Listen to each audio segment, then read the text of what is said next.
everybody, it's Miss Karen, the Young Adult Librarian at the Goshen Public Library, and I am back again with a brand new box of books that we'll be adding to the collection. So let's open this up and see what we've got this week.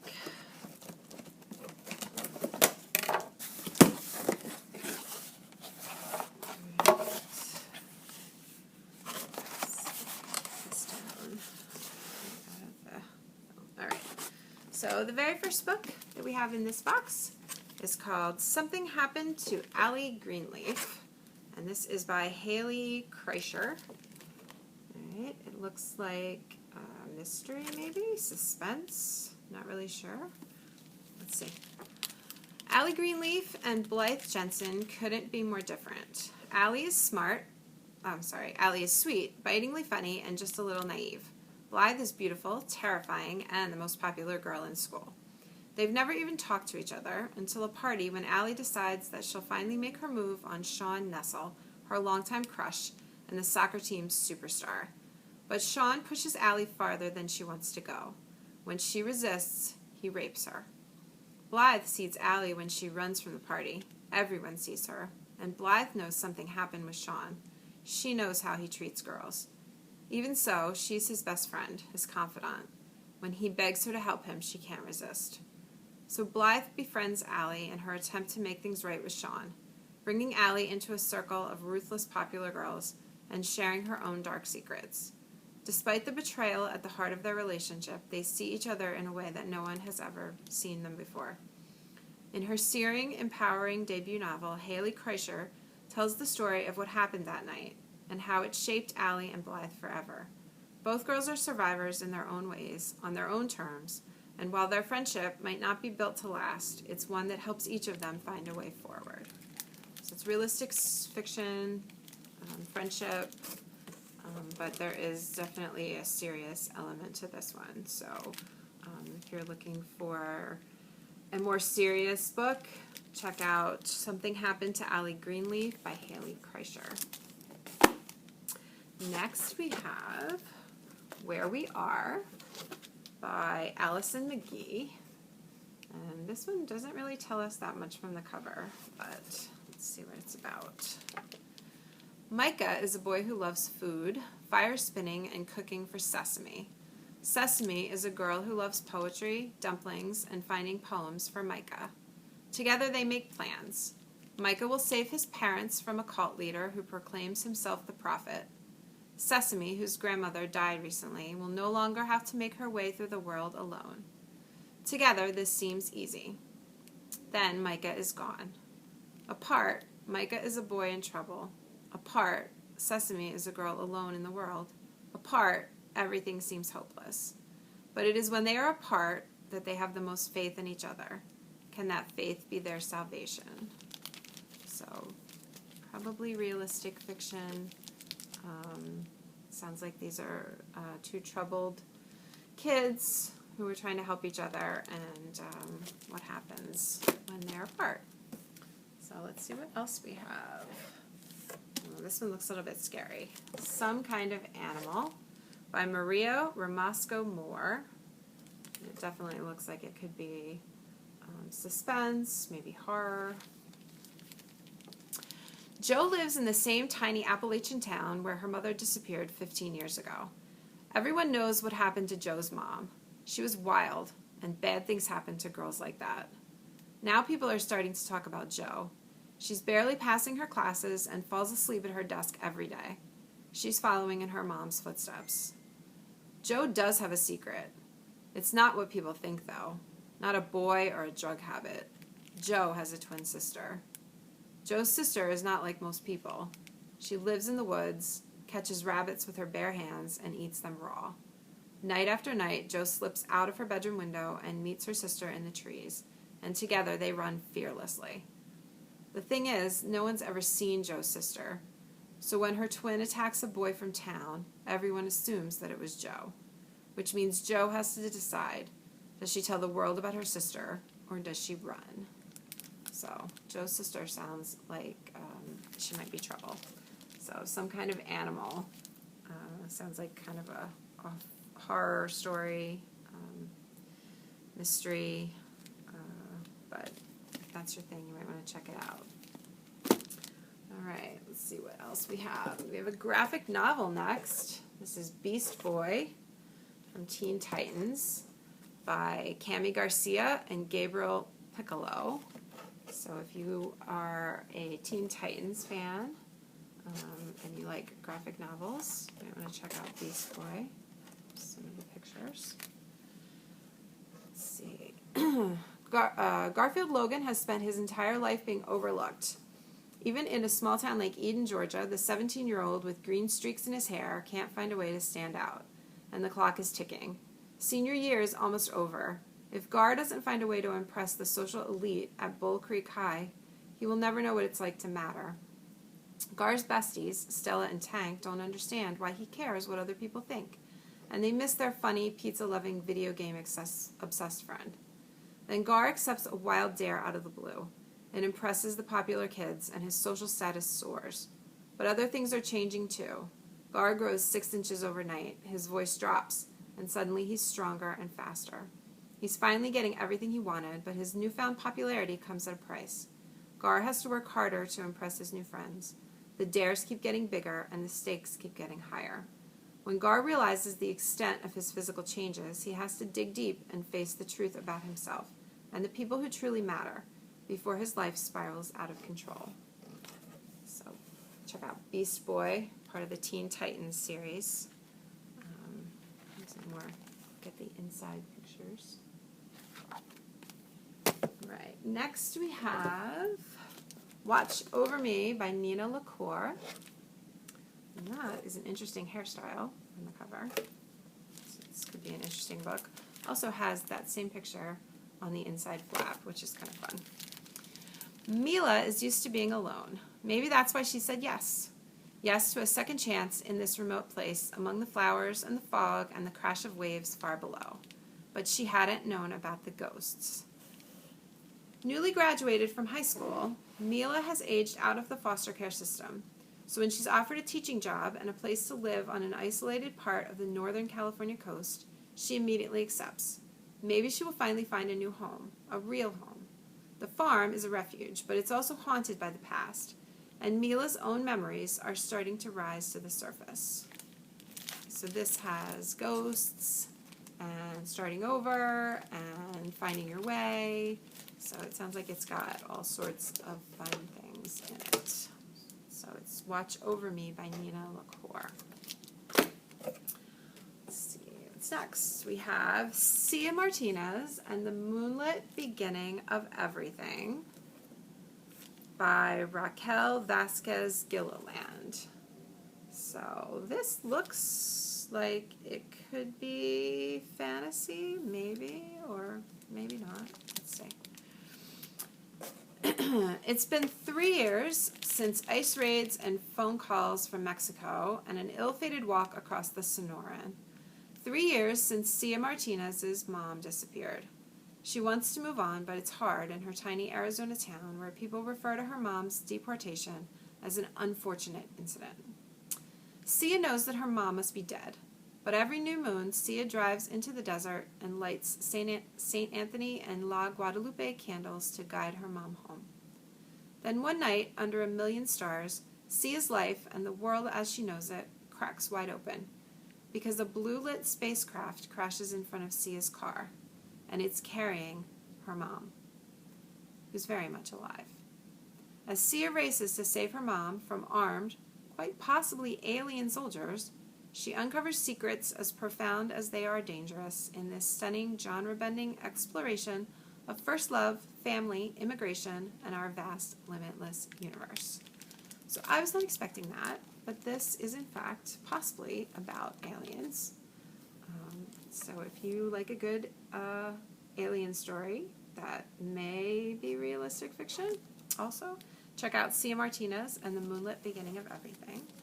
Okay, next we have Even If We Break by, I know I'm going to say this wrong, but Marieke Nijkamp. So Even If We Break looks like suspense to me. Scary suspense. The thing that scares me the most isn't that I might break us farther apart. It's that I want to. It was never just a game. Set over the course of one deadly weekend and told from 5 pulse-pounding perspectives, Even If We Break is a shocking thriller about a group of friends tied together by a game and the relationships that define them, the healthy ones, the toxic ones, and the ones that will break them. Okay, so the back says, 5 friends go to a cabin. 4 of them are hiding secrets. 3 years of history bind them. 2 are doomed from the start. 1 person wants to end this. No one is safe. Are you ready to play? This sounds like a thriller, very exciting, lots of twists and turns. Check out Even If We Break. Next, we have Darius the Great Deserves Better. Okay, so Darius the Great Deserves Better is the second story featuring Darius the Great. The first story was Darius the Great Is Not Okay. So you can check out Darius the Great Is Not Okay if you want to read about Darius and how he got his start. Darius the Great Deserves Better follows follows his life a little further. I don't have a copy of Darius the Great Is Not Okay handy, so I can't tell you what it's about. So I will tell you what Darius the Great Deserves Better is about. Darius Kellner is having a bit of a year. Since his trip to Iran this past spring, a lot has changed. He's getting along with his dad, and his best friend Sarab is only a Skype call away. Between his first boyfriend, Landon, varsity soccer practice, and an internship at his favorite tea shop, things are falling into place. Then, of course, everything changes. Darius's grandmothers are in town for a long visit, and Darius can't tell whether they even like him. The internship is not going according to plan, so Rob isn't answering Darius's calls, and Dad is far away on business. And Darius is sure he really likes Landon, but he's also been hanging out with Chip Cusimano, former bully and current soccer teammate. And, well, maybe he's not so sure about anything after all. So if you've read Darius the Great Is Not Okay, and you want to read more about Darius, check out Darius the Great Deserves Better. And that's by Adib Khorram. All right, so next we have Aftershocks by Marissa Reichert. And this looks like realistic fiction, possibly, I'm guessing here, about an earthquake. When a magnitude 7.8 earthquake hits California, Ruby is trapped underneath the remains of a collapsed laundromat with Charlie, a boy she'd first spoken to moments before. She can't move or see anything beyond the rubble that covers her, but she's sure someone will come save them soon.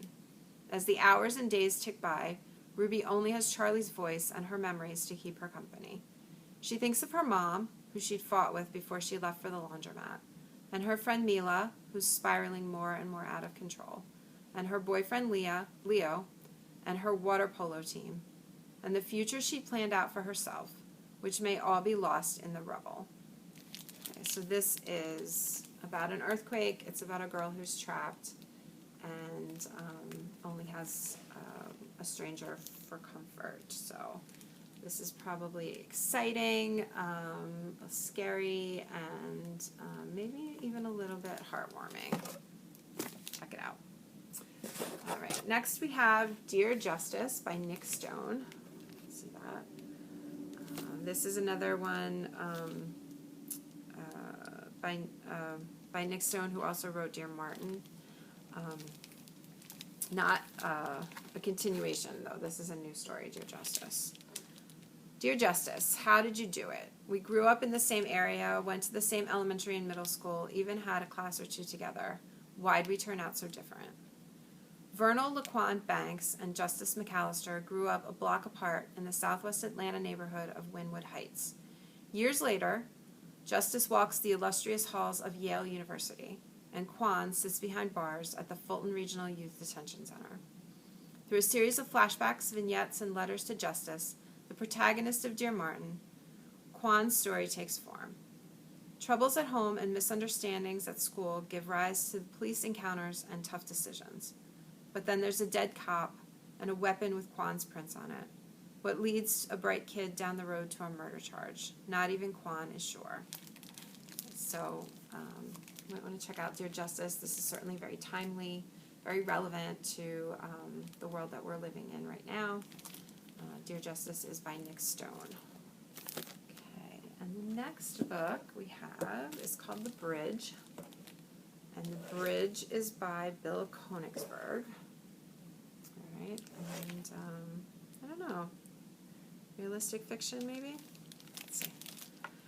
Aaron and Tilly don't know each other, but they are both suicidal, arriving at the George Washington Bridge at the same time, intending to jump. Aaron is a gay misfit, struggling with depression and loneliness. Tilly isn't sure what her problem is, only that she will never be good enough. On the bridge, there are 4 things that could happen. Aaron jumps, and Tilly doesn't. Tilly jumps, and Aaron doesn't. They both jump, or neither of them jumps. Or maybe all 4 things happen.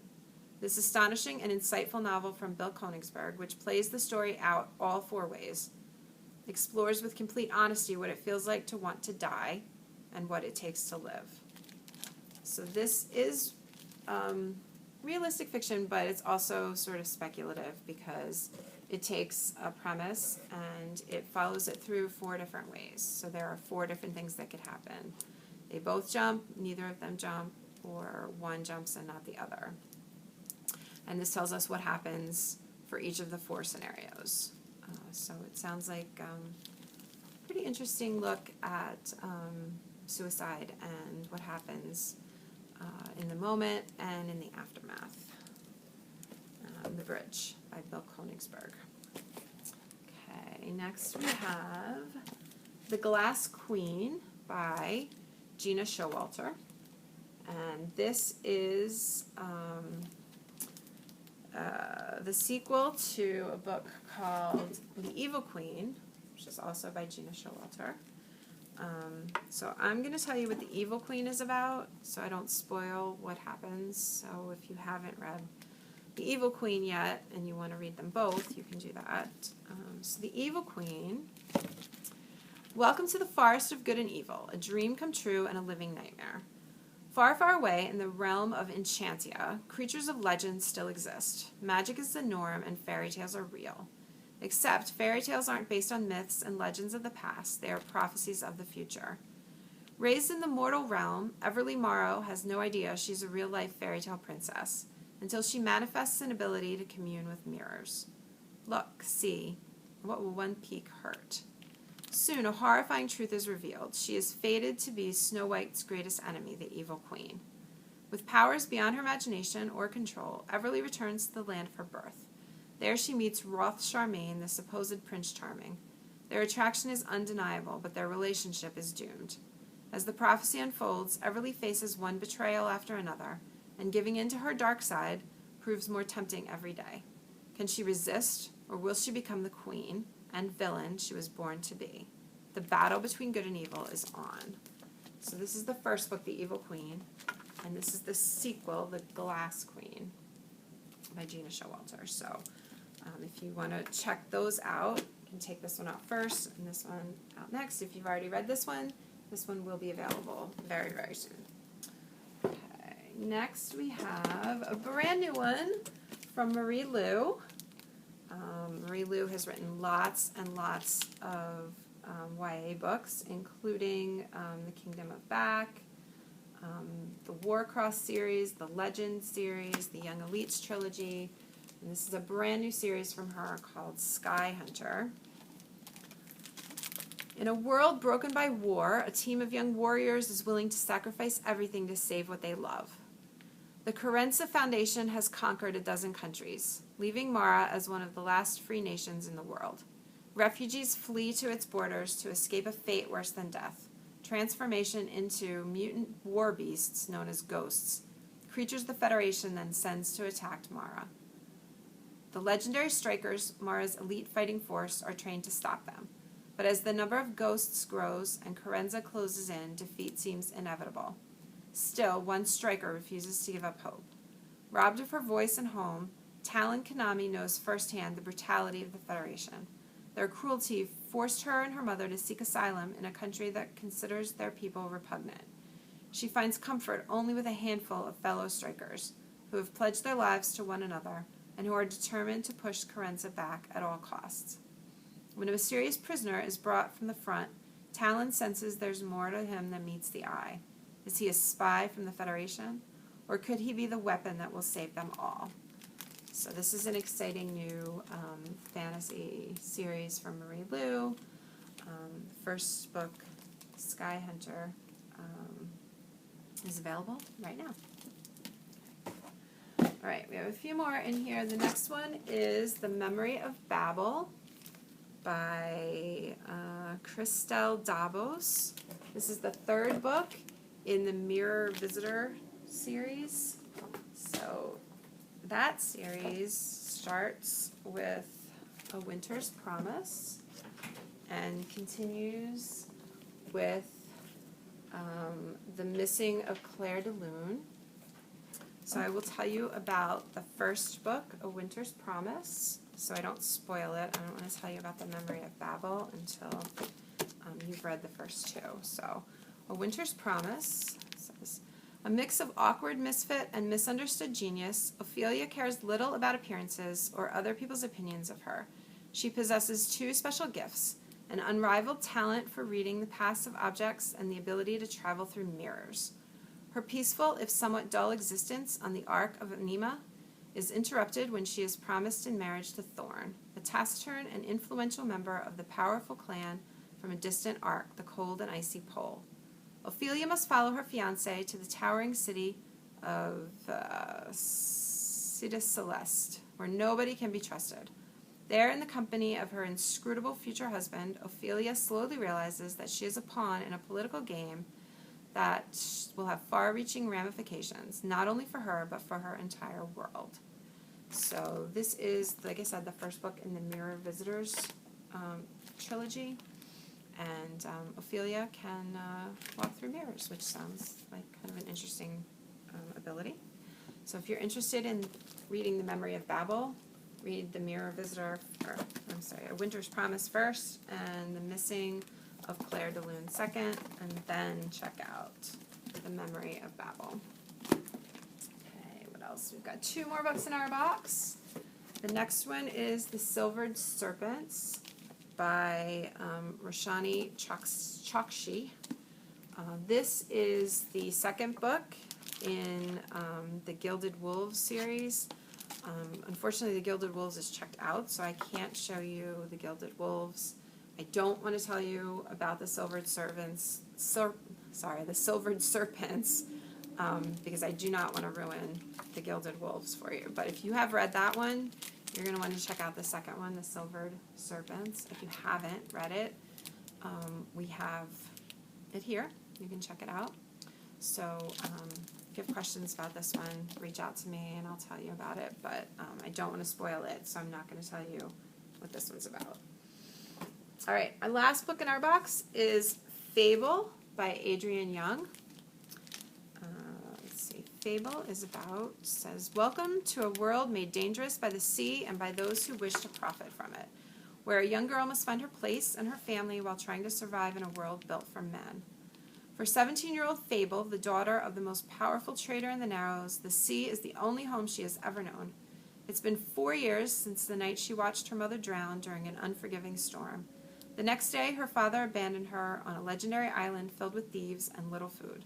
To survive, she must keep to herself, learn to trust no one, and rely on the unique skills her mother taught her.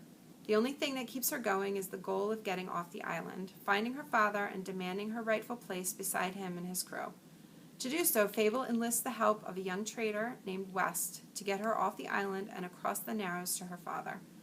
But her father's rivalries and the dangers of his trading enterprise have only multiplied since she last saw him, and Fable soon finds that West isn't who he seems.